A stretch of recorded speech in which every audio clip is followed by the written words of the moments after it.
गिरिवरधारी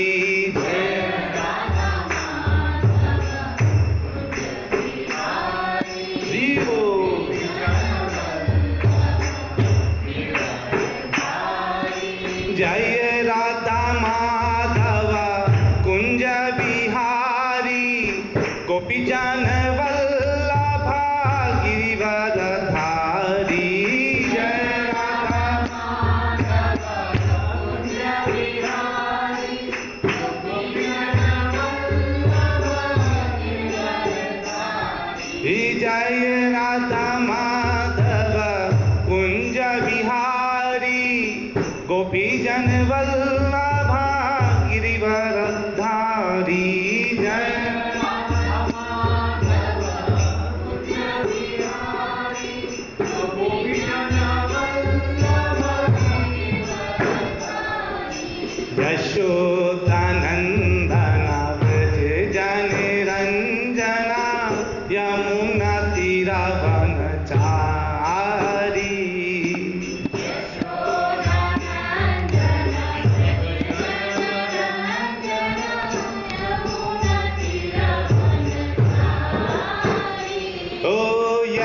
यशोदानंदन व्रज जन रंजना यमुना तीरवनचारी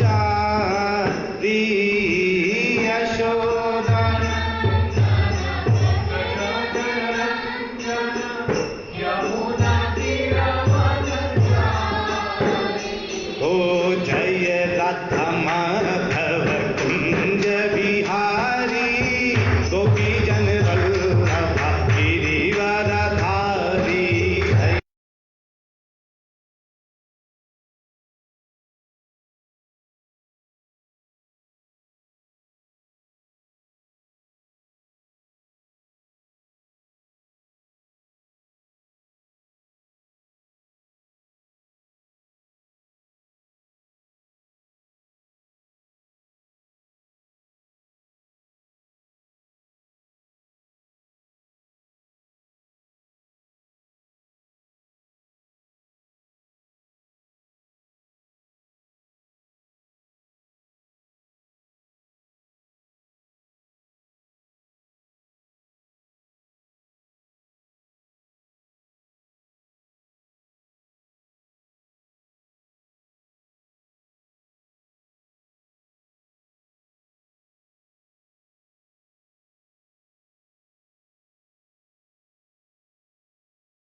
वंदेहम श्री गुरु श्रीयुतापदकमलम श्री गुरून् वैष्णवांश्च श्री रूपम सागर जातम सहगण रघुनाथान्वितं तं सजीवम साद्वैतम सावधूतम परिजन सहितं कृष्ण चैतन्य देवम श्री राधा कृष्ण पादान सहगण ललिता श्री विशाखान्वितांश्च हे कृष्ण करुणा सिंधु दीन बंधु जगतपते गोपेश गोपिका कांता राधा कांत नमोस्तुते तप्त कांचन गौरांगी राधे वृंदावनेश्वरी वृषभानुसुते देवी प्रणमामि हरिप्रिये वाञ्छा कल्पतरुभ्यश्च कृपा सिन्धुभ्य एव च पतितानां पावनेभ्यो वैष्णवेभ्यो नमो नमः।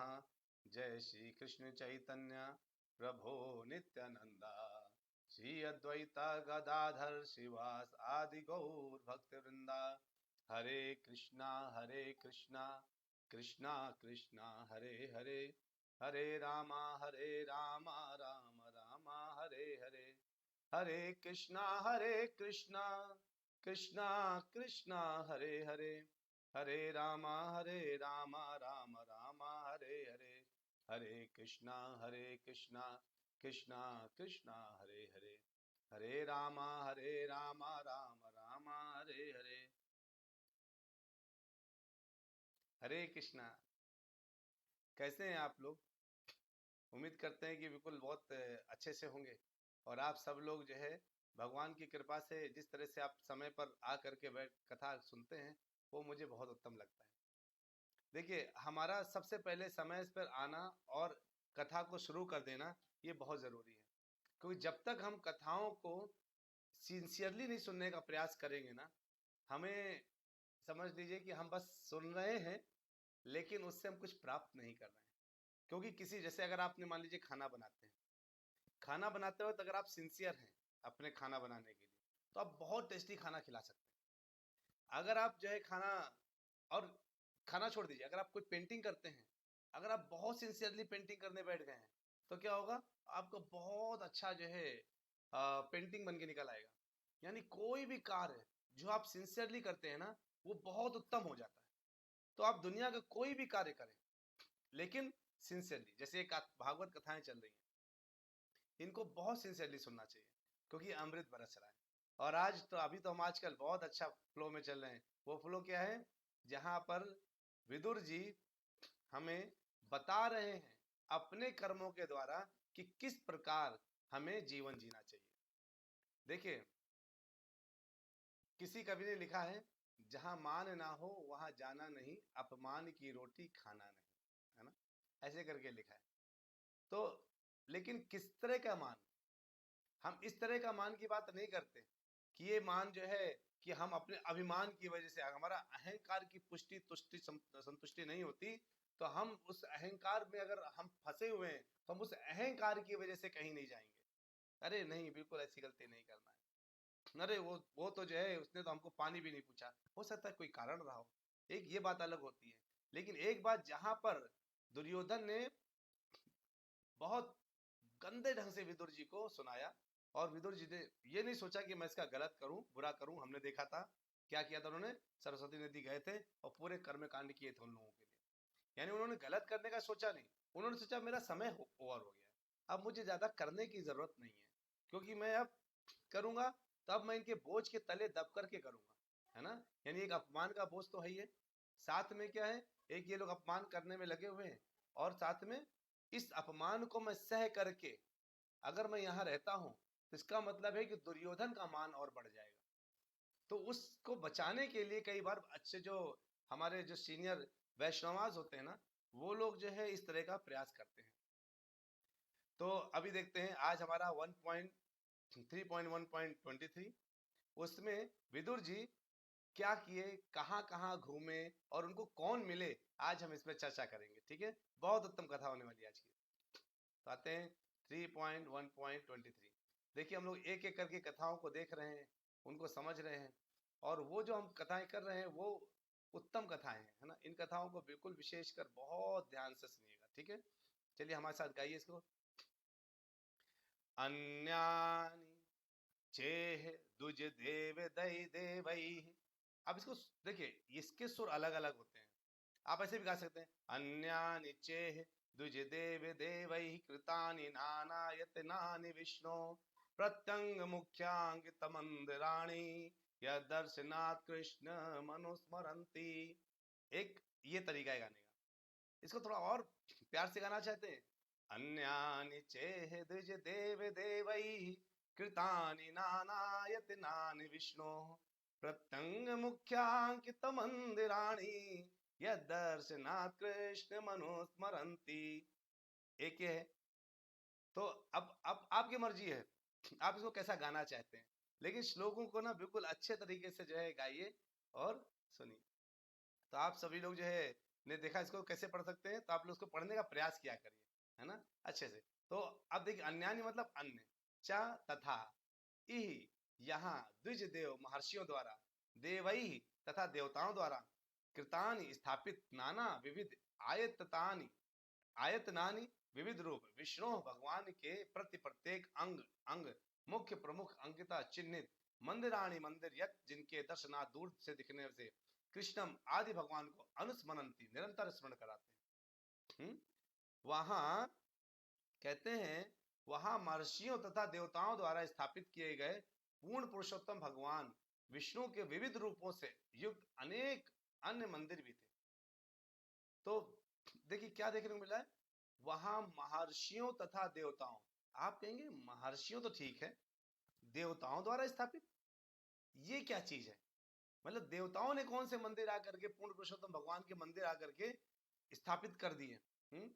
तो जो है, जो अनेक, और यहाँ पे कहाँ पे, ये धरती में। यानी कि इस श्लोक से एक बात पता चलती है क्या कि देवताओं ने भी यहां पर आकर के मंदिर बनाए हैं। देखिए क्या होता है, जो साधु संत होते हैं ना, जो ब्राह्मण होते हैं, उनको क्या बोला जाता है, द्विज देव बोला जाता है। जो ब्राह्मण होते हैं, जो इस पूरे मानव समाज के आध्यात्मिक उत्थान के लिए पूर्णतः लगे रहते हैं।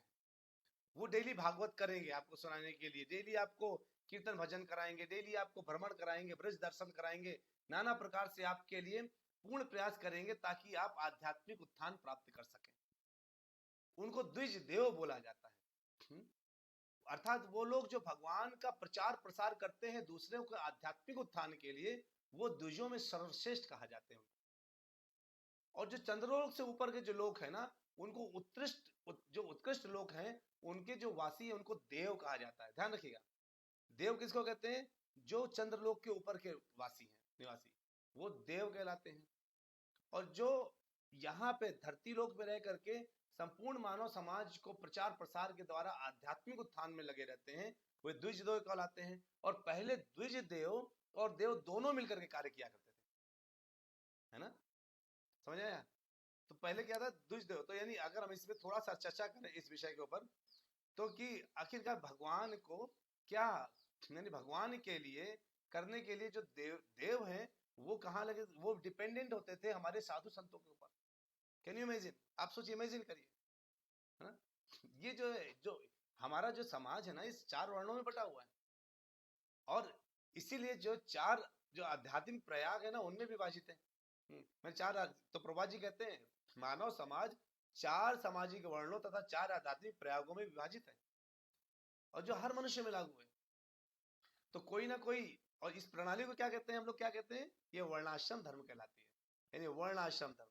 और इस धर्म को जब पालन करते हैं तो वो क्या है, वो मतलब इस धर्म को पालन करने वाले लोग, हम लोग वही हिंदू हैं, समझ लीजिए, वही प्रयास कर रहे हैं, बाकी तो कहलाना बेकार है अपने आप को। तो जो है कहते हैं, तो वर्णाश्रम धर्म तो आपको मैंने कई बार बताया है। तो लेकिन जो साधु संत हैं और जो लोग आध्यात्मिक उत्थान में लगे हैं, वो द्विजदेव होते थे, यानी आज भी हैं, पहले भी द्विजदेव कहलाते थे। और चंद्रलोक से ऊपर जो लोग रहते हैं वो देव कहलाते हैं, और वो देव और द्विजदेव मिलकर के भगवान के लिए मंदिर बनाए करते थे।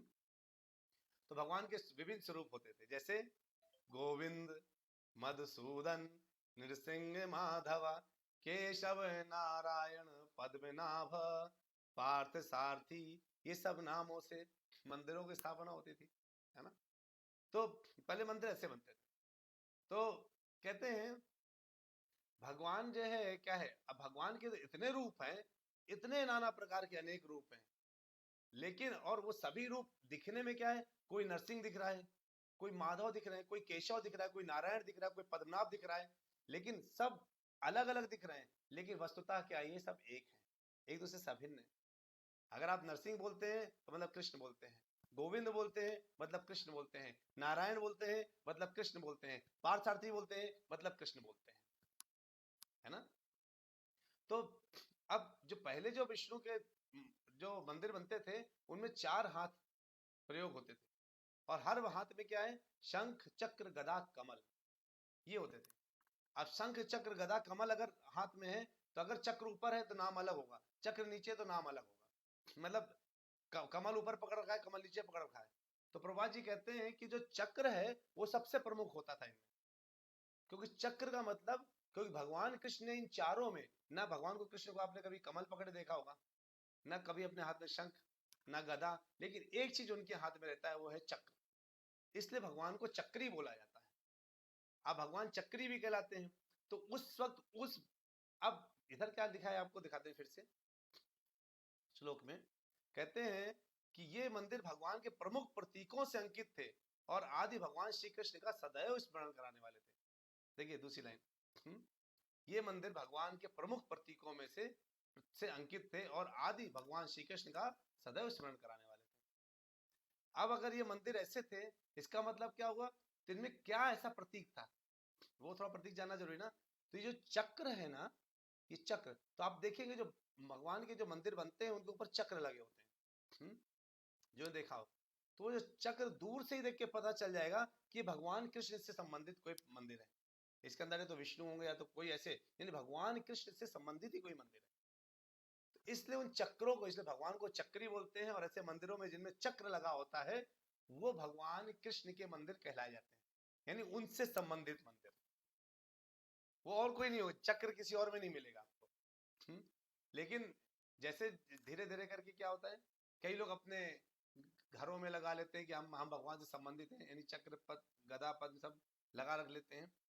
जैसे जब हनुमान जी गए थे लंका में, तो विभीषण का घर जब वो निकले ऊपर से, विभीषण घर से, कहते हैं हर जगह तो मांसाहार चल रहा है, व्यभिचार चल रहा है, देख रहे हैं कोई रात्र में दार शराब पी करके सड़क में ही जो है आलिंगन कर रहे हैं, और अलग अलग तरीके से। बिल्कुल आप सोचिए, वो लंका गए हनुमान जी तो देख के दंग रह गए, कहते कैसा गली कैसा सड़क।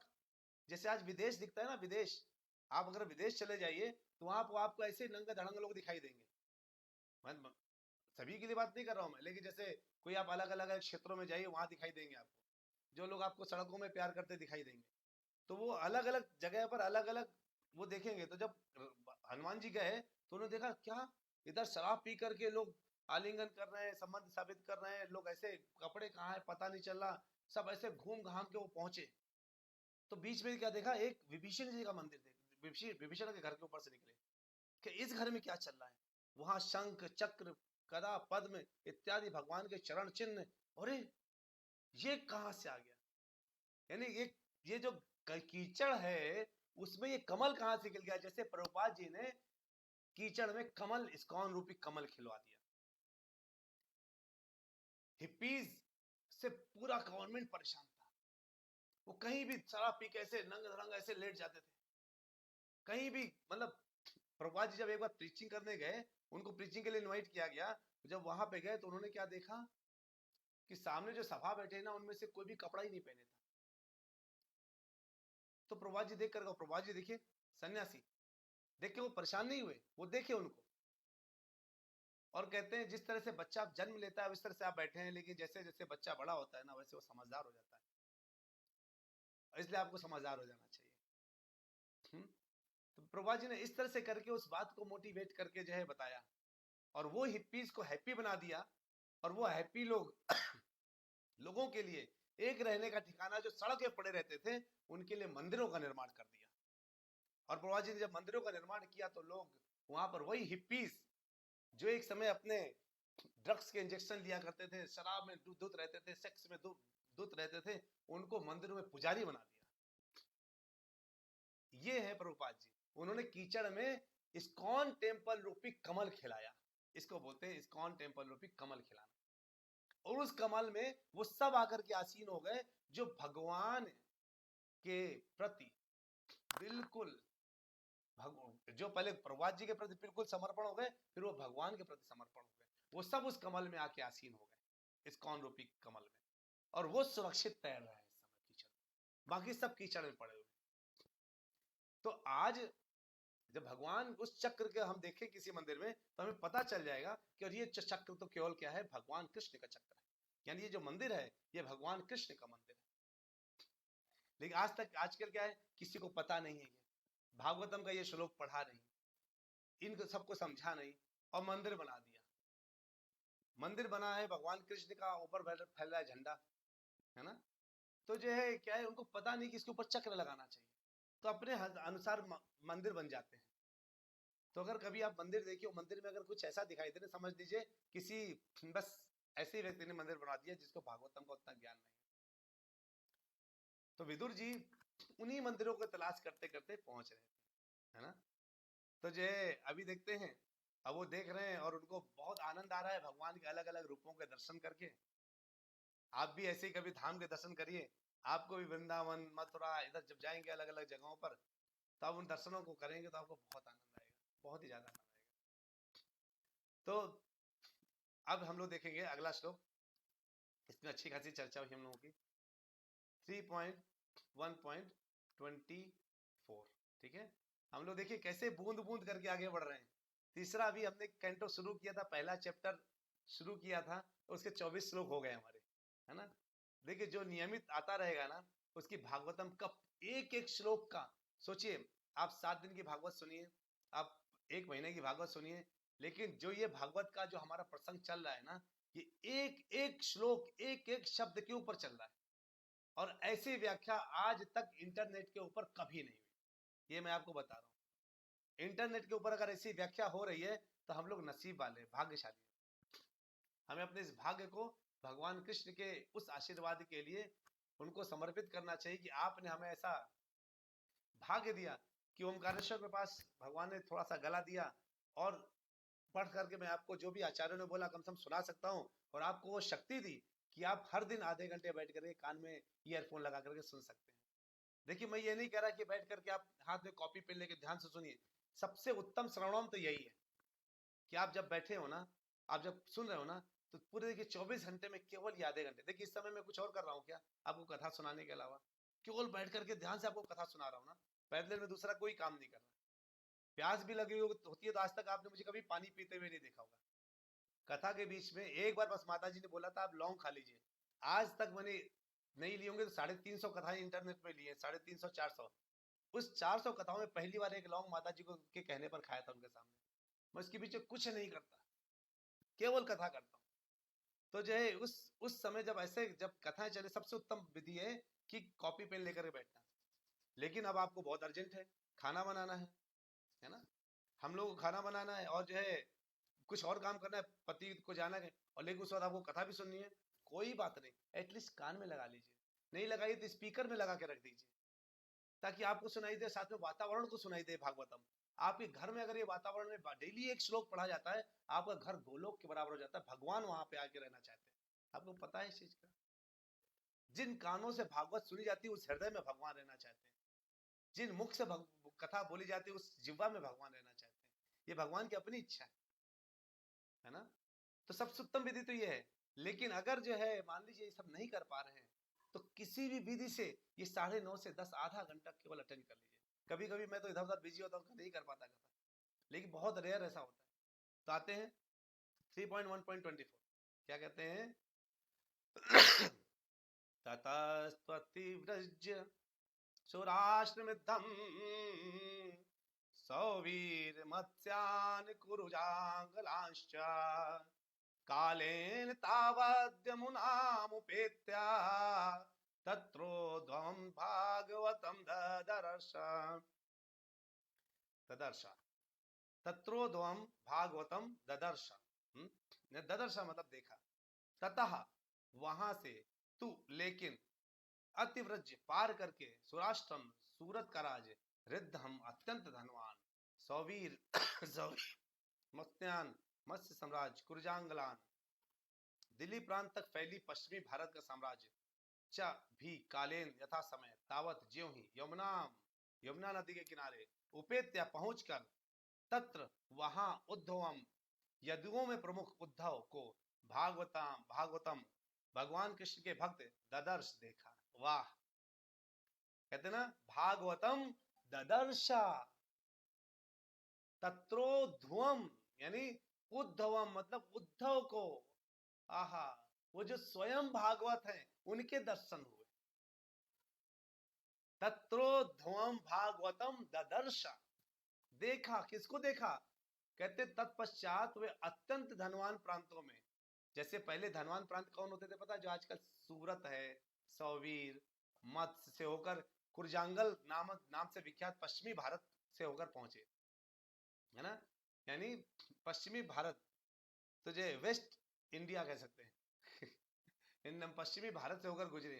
अंत में वे यमुना के तट पर पहुंचे, जहां उनकी भेंट कृष्ण के महान भक्त उद्धव से हुई। तो आप कहेंगे यमुना तट में पहुंचे? यमुना तट तो दिल्ली के पास में है, अपने मथुरा जिले में है, जो है वृंदावन के पास से गुजर रही है। हाँ, तो वहीं पहुंचे ना। तो अब सुनिए, आप उनकी यात्रा सुनिए, आपको बड़ा आनंद आएगा यात्रा सुनकर। आखिरकार वो कहाँ पहुंचे, कैसे पहुंचे?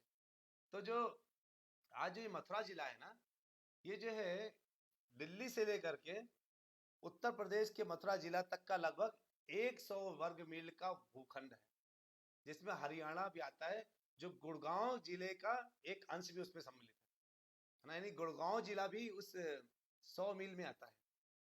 और ये जो स्थान है ना, मथुरा से लेकर जो 100 मील का जगह है, ये सब पहले सर्वोपरि स्थान माना जाता था इसके लिए, और आज भी माना जाता है। किस चीज के लिए? यात्रा करने के लिए। प्रभुपाद जी बताते हैं।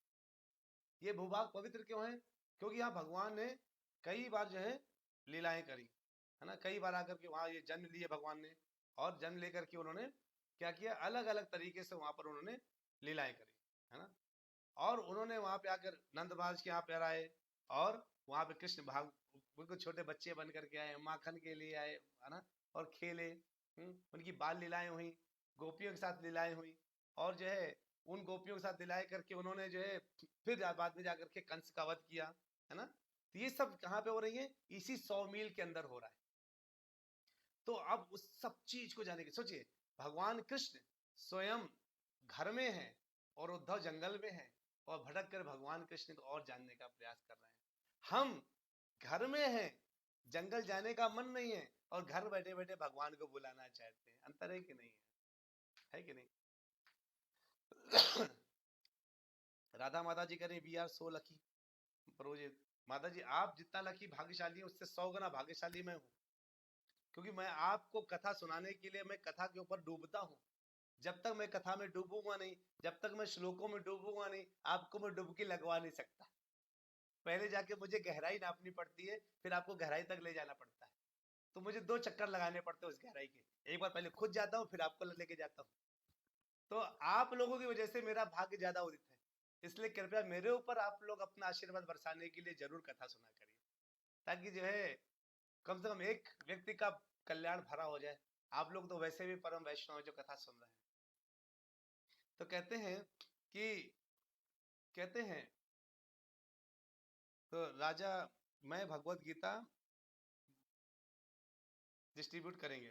वेरी गुड, आप बिल्कुल राजा जो है वो आप भगवत गीता को डिस्ट्रीब्यूट करिए, बहुत अच्छा है। क्योंकि ये समय आ रहा है 14 दिसंबर को हमारा जो है वो दिन होगा जिस दिन भगवान ने भगवत गीता, 14 दिसंबर ध्यान रखिएगा, भगवत गीता का ज्ञान अर्जुन को दिया था। वो 14 दिसंबर जो दिन होगा, उस समय भगवत गीता जितना डिस्ट्रीब्यूट कर सकें, और उस दिन हम देखेंगे 14 दिसंबर को हम थोड़े से बिजी शेड्यूल हो सकता है हमारा, लेकिन तब भी हम एक स्पेशल कथा उसमें जरूर रखेंगे। कोशिश करेंगे हम एक कथा रखें। अगर हम उस 14 दिसंबर को रख पाए, नहीं रख पाएंगे मान लो उस समय, तो हम 1-2 दिन उधर उधर करके हम आपको पूरी कथा उस 14 दिसंबर का यानी पहले ही बता देंगे। यानी हमको लगता है कि जैसे आज कौन सा तारीख है, आज 6 दिसंबर है ना, तो हम 14 दिसंबर की कथा आपको इसी सप्ताह में बता देंगे, क्योंकि अगला सप्ताह मैं बेंगलोर में नहीं रहूंगा, तो पता नहीं कहाँ कैसा क्या रहेगा, तो मैं आपको बताऊंगा। लेकिन इस कथा को आप समझिए, 14 दिसंबर की बात को हम लोग समझेंगे कि क्या हुआ था, वो दिन क्यों महत्वपूर्ण है। तो कहते हैं कि जो है अब जब वो उत्सुकता पूर्वक क्या करें, जो भक्त होते हैं भगवान को खोजते रहते हैं, और जब भगवान को जो खोजना है ना, वो भगवान के समझ लिए आप साक्षात दर्शन ही कर रहे हैं, उनके समान माना जाता है। तो भगवान का खोजना यानी आप वृंदावन क्यों आए?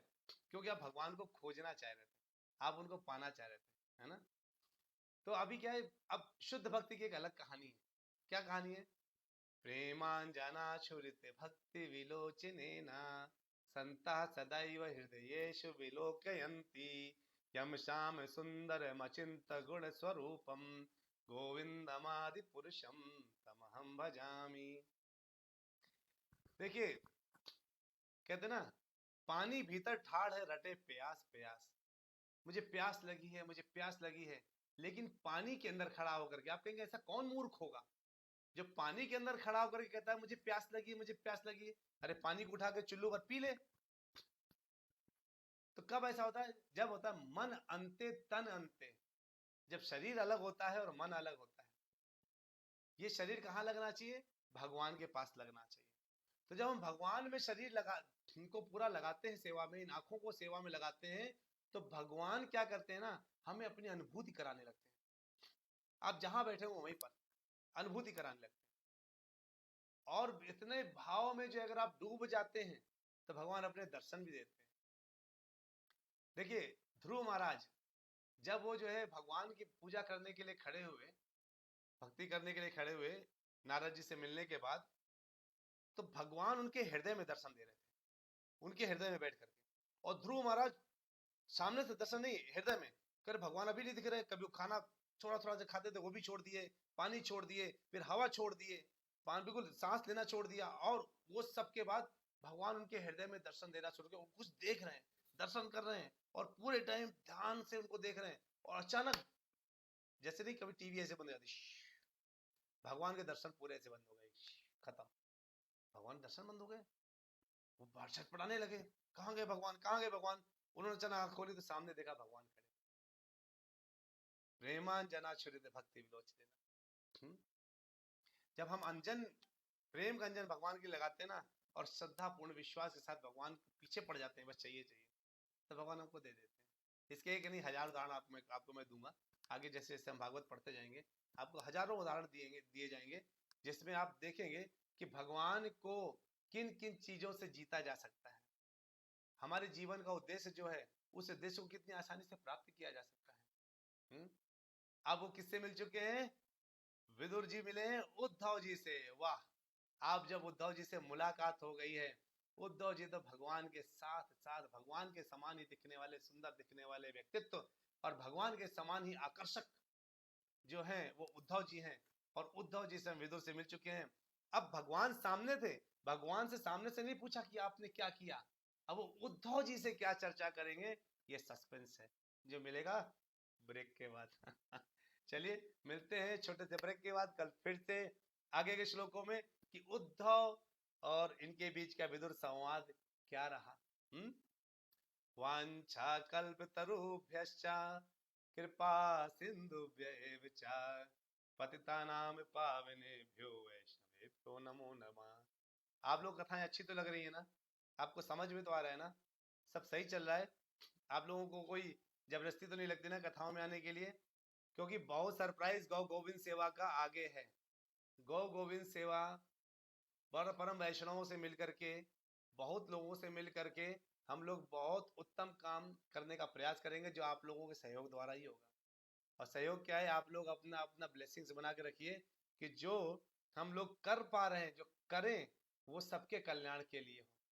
और गौ गोविंद का मतलब है गौ सेवा पहले, गोविंद सेवा दूसरी, लेकिन गौ सेवा करते ही गोविंद सेवा पहली हो जाती है।